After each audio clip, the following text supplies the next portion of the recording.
Subscribe and share my channel Sudarsana. శ్రీమాత్రే నమః.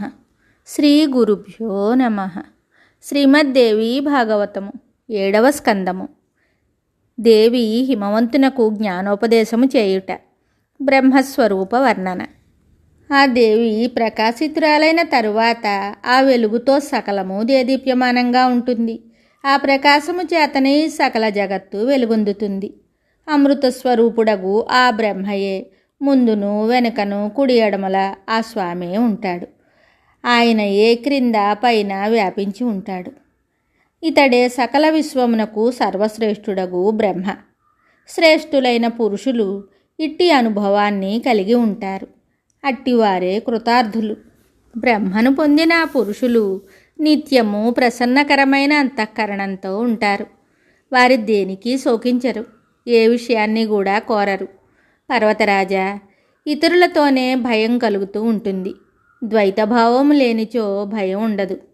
నాతో ఎప్పుడునూ జ్ఞాని అయినవాడు వేరు కాదు, అతనితో నేనెప్పుడునూ వేరు కాదు. ఇది వాస్తవం. పర్వతరాజా, అతడు నేనే, నేను అతడినే. అట్టి జ్ఞాని ఉన్న చోటున నా దర్శనం కలుగుతుంది. నేను తీర్థములందు కానీ కైలాసమునందు కానీ వైకుంఠనందు కానీ ఉండను. నేను జ్ఞానియగు నా భక్తుని హృదయ కమలంలో నివసిస్తాను.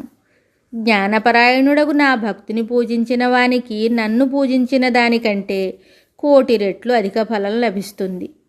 చిత్తస్వరూప బ్రహ్మమునందు లయమైనచో వాని కులమంతయు పవిత్రమవుతుంది. అతని తల్లి కృతకృత్యురాలవుతుంది. అతనిని భరించు పృథివీ పుణ్యవతి అవుతుంది. పర్వతశ్రేష్ఠ, నీవు బ్రహ్మజ్ఞానమును గురించి అడిగితివి. దానిని నీకు తెలిపితిని. భక్తి సంపన్నుడు శీలవంతుడకు జ్యేష్ఠపుత్రునికి ఇది చెప్పవచ్చును. ఇట్లే శిష్యునకు చెప్పవచ్చును. ఇతరులెవరికిని తెలుపరాదు. ఇష్టదైవమునందు పరాభక్తి కలవానికి, దైవభక్తి గురుభక్తి గలవారికి, మహాత్ములకు శ్రేష్ఠ పురుషులకే ఈ బ్రహ్మ విద్యను ఉపదేశింపవలెను. ఈ బ్రహ్మ విద్యోపదేశము చేయువాడు పరమేశ్వరుడే. ఈ విద్యకు ప్రత్యుపకారము చేయుట జరగదు. కనుక గురువు ఎదుట శిష్యుడు సదా రుణి అయి ఉండును. ఇట్లు బ్రహ్మను ప్రాప్తింపచేయుదురు. బ్రహ్మ జన్మదాతయగును. అతడు తల్లిదండ్రుల కంటే కూడా శ్రేష్ఠుడు, పూజ్యుడు. తండ్రి నుండి ప్రాప్తించిన జీవనము నశించిపోవును. కానీ బ్రహ్మరూప జన్మ ఎప్పుడునూ అంతరించదు. అందువలన పర్వతరాజా, ఈ శృతిరూప శాస్త్ర సిద్ధాంతమునకు అనుగుణముగా బ్రహ్మదాతయగు పరమగురువునకు ఎప్పుడునూ ద్రోహము చేయరాదు. బ్రహ్మదాతయైన గురువు అందరికంటే శ్రేష్టమైనవాడు. శివుడుకు అప్పగించినచో గురువు రక్షించును, కానీ గురువుకు అప్పగించినచో శివుడు కూడా రక్షింపలేడు. కనుక పర్వతరాజా, మనోవాక్కాయములచే అన్ని విధముల సదా తత్పరుడై గురువును సంతుష్టపరచవలెను. అట్లు చేయనిచో అతడు కృతజ్ఞుడగును. కృతజ్ఞుడికి అచ్చటను నిష్కృతి లేదు. ఇది ఒకానొక నాటి విషయము. అధర్వణుడను ముని ఇంద్రునితో బ్రహ్మ విద్యను యాచించాడు. నేను విద్యనిస్తాను, కానీ నీవు దానిని ఇతరులకు ఉపదేశించరాదు. అట్లు చేసినచో నీ శిరస్సును ఖండిస్తానని పలికాడు. అందుకు సమ్మతించి ముని ప్రతిజ్ఞ చేశాడు. తర్వాత కొంతకాలానికి అశ్విని కుమారులు ఆ విద్యను తమకు ఉపదేశించమని మునిని అడిగారు.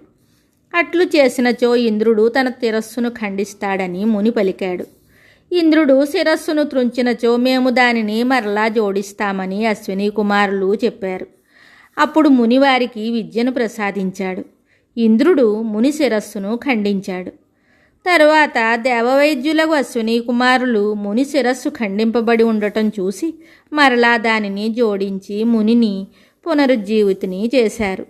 ఇట్లు అనేక సంకటములకు వచ్చి బ్రహ్మ విద్యను పొందినవాడు మిగుల ధన్యుడు, కృతకృత్యుడు అగును.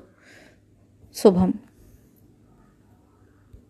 Subscribe and share my channel Sudarsana.